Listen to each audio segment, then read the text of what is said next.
AmaZulu Traditional Prime Minister Prince Mangosuthu Buthelezi told Amakhosi attending a meeting in uMhlathuze, north coast of the province, that he was considering stepping aside from his position as the Prime Minister. Buthelezi said recent disagreements with AmaZulu King Misuzulu Zwelithini had made it difficult for him to continue serving in the position. Among some of the concerns raised by Buthelezi was the recent appointment of Amakhosi Mzimela as chairperson of the Ingonyama Trust, replacing Judge Jerome Ngwenya. Buthelezi called a meeting with Amakhosi to seek their input on what his next move should be. In an interview with SABC's Ukhozi FM on Wednesday, King Misuzulu Zwelithini dismissed reports of a fallout between him and Prince Buthelezi. All right, on this now, we are joined via Zoom by Donda Attorneys Managing Director, Mr. Melusi Xulu, to look at the legalities and duties of the KwaZulu-Natal Ingonyama Trust. Melusi, thank you so much for joining us. Maybe take us through the significance of the Ingonyama Trust, particularly to the people of KZN. Good afternoon, Alicia, and to the viewers at home. Thank you for inviting me. The functions of the Ingonyama Trust is basically to hold land on behalf of the tribes or communities under the land. It's basically for, as they say in the Act, it's for the benefit, it's for the material welfare and the social well-being of the tribes and the communities under the land. Then basically they hold land for the people, and they can lease land as well. They make millions of rent through commercial leases per year or per annum. So for it to be run properly, there must be a board that must run the Ingonyama Trust, which is the Ingonyama Trust Board, which I think is what is being discussed at the current moment and is being in contention. And then, Mkhosi, I mean, what do you think then, what do you read into the recent developments? I mean, we also saw this did not start today. We also saw, of course, the fight over the actual leadership, the leadership position of Inkosi, that has been highly contested. So the Royal House has been in and out of court. But let's talk about the role specifically that is played by the Royal House on the operations of Ingonyama Trust. Okay. The Ingonyama Trust was established by the KwaZulu-Natal Ingonyama Trust Act number 3 KZN, I think it's a 1994 Act. Now, if you read that Act in its entirety, there's no specific role that is specified that must be done by the Royal House. But what happens is that the Ingonyama, or the King, the Isilo, is the one that is the trustee of the trust. So I will say he has the powers to do whatever needs to be done, but under the provision of the Act, working with the board. So I think at best the role of the Royal House is advisory rather than directly as per Act. All right, then, Melusi, what do you think then is causing so much confusion in the process of appointing the trustees as well as the members of the board according to the Act? Because it basically, if you go look at the Act, even on the internet, it stipulates all the processes there, like the board shall consist of the Ingonyama, his or her nominee, who shall be the chairperson of the board, members appointed by the minister after consultation of the Ingonyama, the premier and the chairperson of the House of Traditional Leaders of KwaZulu-Natal. I mean, it sets out the premises there basically very clearly. So what do you think could be causing so much upheaval within this saga? Yes, I think Alicia, you've captured it very correctly. That how the board is nominated. I think the confusion, in my view, is more historical than anything else than legal, because if you remember that the Prime Minister, the traditional Prime Minister, was the one that was involved in the formation of the trust.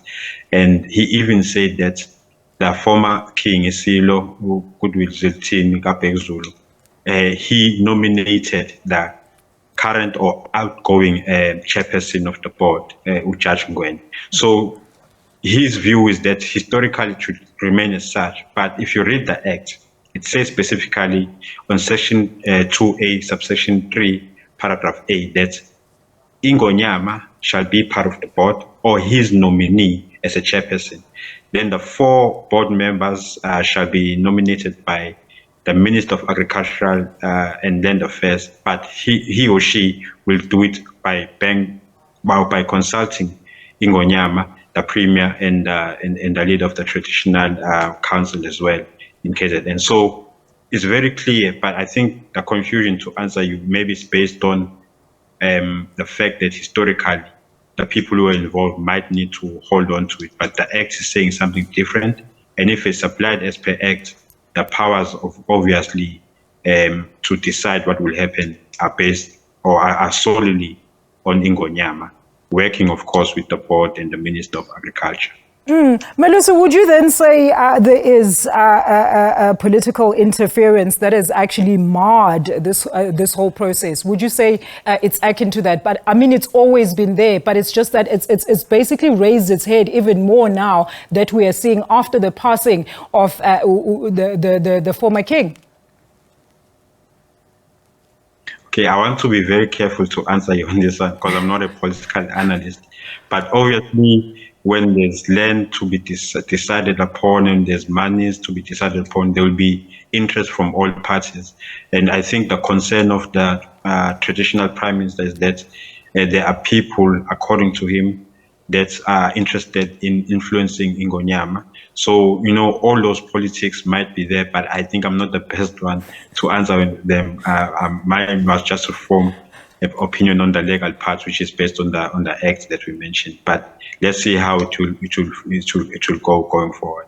All right. And finally, Melusi, I mean, look, we hear that some of the advisors of the king have actually proposed that some of the proceeds and profits that are made should be used towards the development of rural areas in KZN. Why has this not been happening, do you think?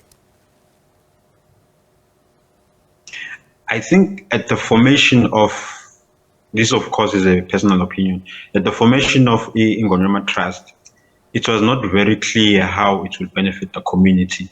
So, you know, if you talk to an ordinary person on the street and you ask him in KZN about what the Ingonyama Trust does for the people, you will not get a clear answer. So maybe their role needs to be more clear. If there is something or some projects that they were doing, maybe they should be marketing them more so that the community can know what they are doing. For instance, I'm just throwing it out there. For instance, it would be nice to have Ingonyama Trust bursary for underprivileged students coming from rural areas. Maybe there is such, but I'm just throwing out there that maybe that's what the people are looking for as far as their role is concerned. And there's so much more projects that they can do besides what I've just mentioned. And finally, Melusi, I mean, we've observed the long-standing cordial relationship between uMntanaga Phindangene, uBaba Buthelezi, and as well as, of course, uKing Misuzulu, Zwelithini. Legally, I mean, where do you see this actually ending up? Do you think one of them is better legally suited to talk or ask the other one? What do you think are those legal conditions that are basically causing so much discontent between the two for uMntanaga Phindangene to even say that he wants to resign and vacate his position as Prime Minister? Okay, I think obviously the Prime Minister has a role to play, which is to guide the king and make sure that he makes the right decision. But I think there are points where maybe the king would want to make his own decisions his own way, and maybe he should be allowed it. But if maybe the Prime Minister believes the king should listen to him and the king wants to do other things his way, maybe that's where the contention will start. But maybe, hopefully, for the sake of peace, they will find a way to work together. As the king was having a conference, I believe it was Monday, he said, look, there are no major issues. He's still working with the Prime Minister, the Traditional Prime Minister. So for the sake of peace and you know, having the Zulu tribe knowing that everything is, there's peace between them, I think it's important for them to, you know, iron out their issues and then work for the Zulu tribe, for the development of the people. Thank you so much. That is Melusi Xulu talking to us about, of course, the current spat between Prince Mangosuthu Buthelezi as well as the Zulu King.